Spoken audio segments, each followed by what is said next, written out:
So how do you resolve a situation where you aren't collecting enough money by way of taxes and your debt levels are becoming way too high? Warren Buffett wrote a letter to a prominent newspaper, and he basically said there must increase taxes on the rich. His argument was as follows. He looked at his tax return, and on his tax return, he was paying less than 15% tax effectively, and he's a billionaire. And then he looked at the tax return of his secretary, and his secretary was paying about 35% in tax. And he said, where's the justice in this? My secretary earns just over $50,000 per year.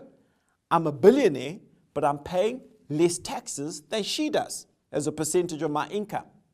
So he wrote this letter saying the US government must increase taxes on the rich, maybe decrease them for the middle class and the poor. A lot of rich people wrote another letter, and they said if Warren Buffett wants to pay more taxes, he must just write a letter or check personally to the taxman. He must leave them out of it. So that died. That initiative died. The US is massively decreasing its defense expenditure. So if you look at the number of troops in both Iraq and Afghanistan, that has dropped down significantly. And the amounts being funneled to those war efforts are relatively low compared to what they were at their peak.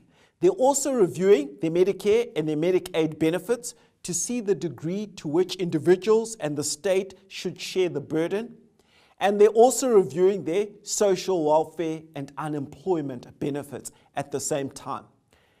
The reality, and it's an unspoken reality, it's applicable to the US and other parts of the world as well. People like you and me, our generation, will not be retiring at 65. We'll be working for much, much longer.